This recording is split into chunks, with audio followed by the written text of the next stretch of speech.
In 2023, it's relatively common knowledge that drivers, especially produced in the last 7 years or so, haven't got any faster off the face. That didn't sling, but look at the distance on it. Oh my God, I nearly got my PB. Oh, PB, but in the rough.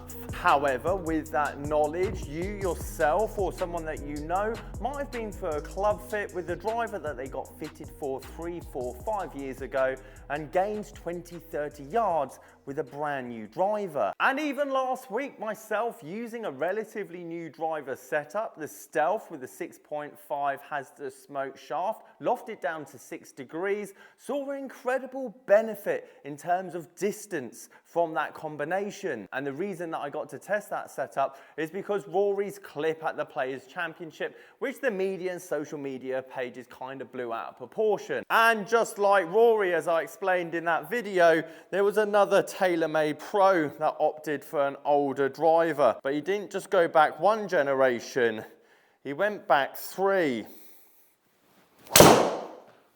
Yes, that is a smooth 340 yards. So how is this possible, you might ask? With faces not getting faster, yet every couple of years you seem to get a new driver that definitely goes a tiny bit further than your current one. My current personal best in that video, and with any driver setup so far in the studio, was an 8 degree Stealth Plus with a hazardous smoke 6.5 shaft. And thanks to the boys at Replay Golf, I've kindly been loaned an 8 degree Generation 1 sim driver with, you've guessed it, a hazardous 6.5 smoke shaft. And in theory, because I'm going to have the exact same head types from TaylorMade, with the exact same dynamic loft and similar shaft, in theory, if ball speed hasn't changed and all the other elements, I should be able to hit this setup, which is going to be a lot cheaper in the second-hand market, and still get very similar results. Not going to lie, this is a pretty good start.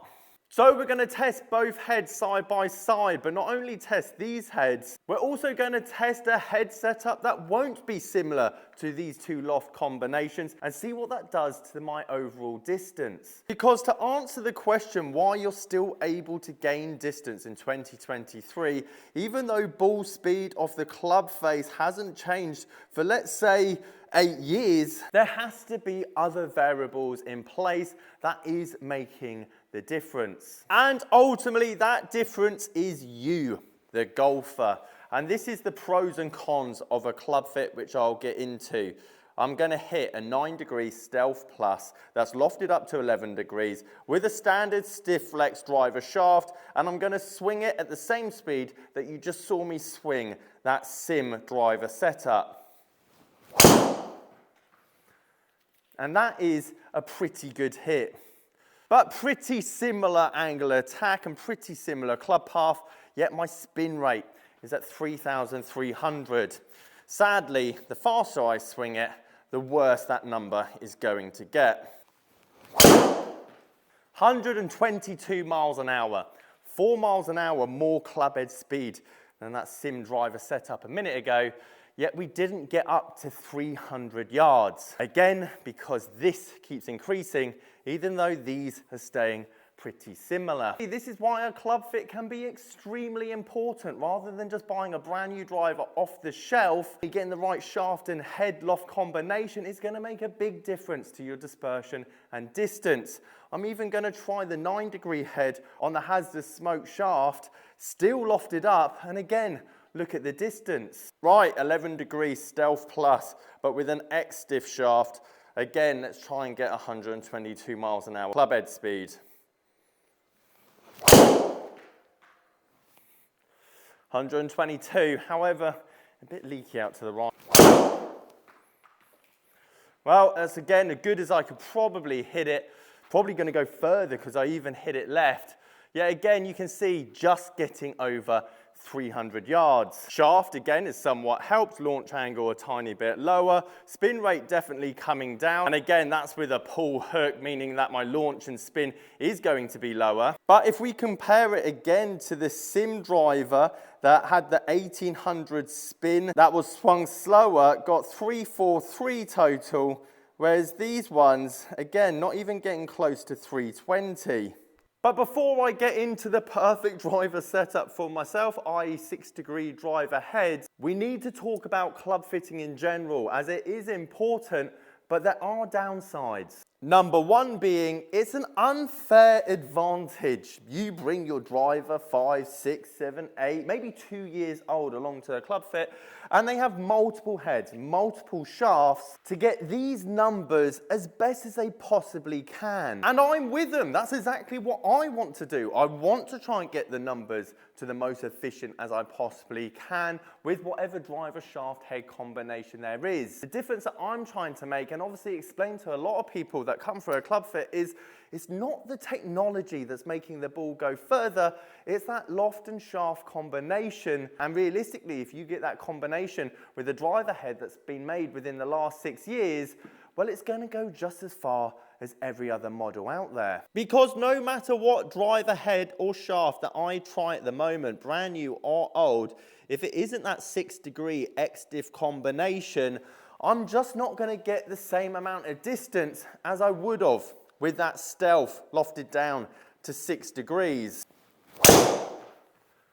Oh, again, that is hit well. Yet again, we're not getting that 350-yard drive. However, here is the other downside, and something that I want you guys to watch out for when you do go for a club fit. Even with the club fitter having all the best intentions, they've got to make the best estimate in that hour for your golf game.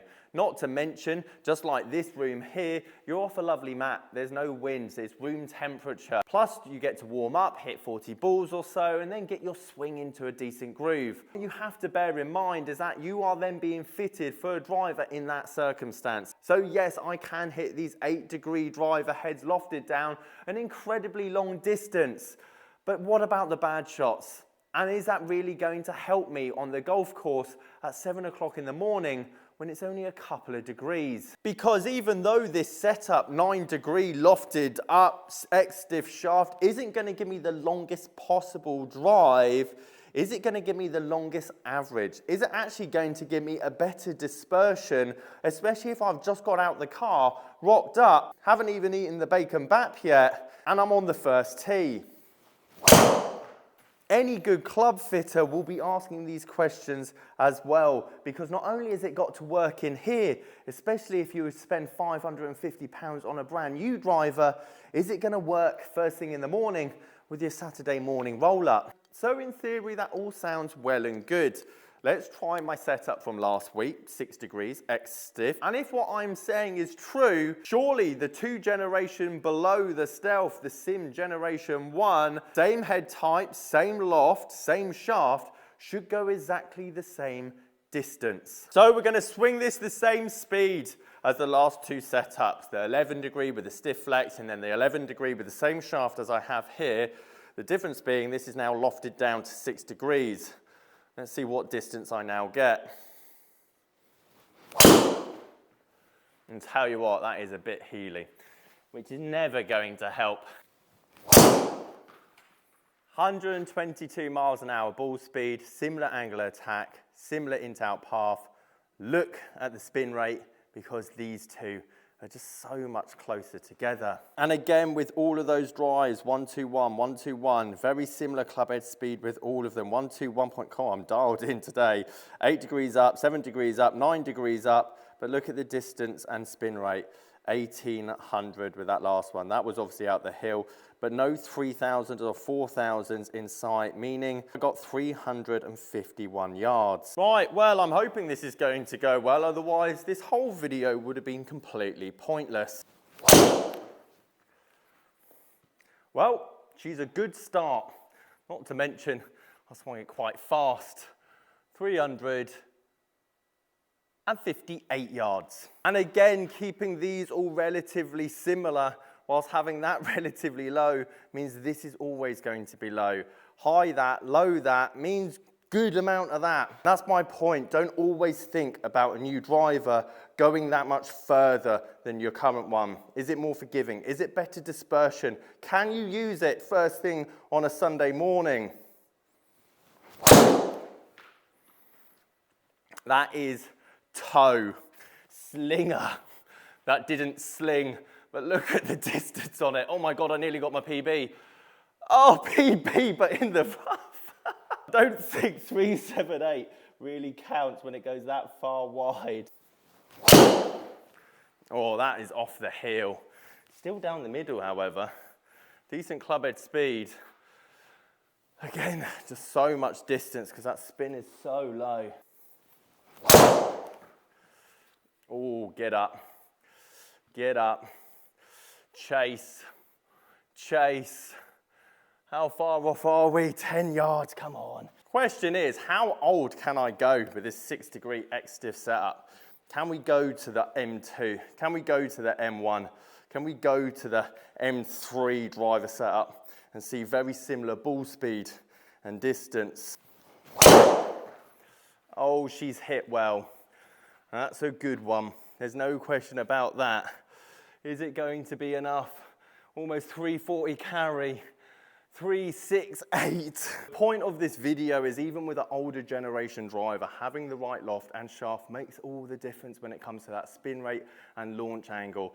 Even though I didn't quite hit the green, we still got 378 out of that older model. And yes, it was a massive block out to the right-hand side. That being said, on average, I was still getting 350, 360, very similar to what I'd had with the Stealth Plus, mainly because the combination was exactly the same. The question is, how old can we go and still get the same kind of numbers?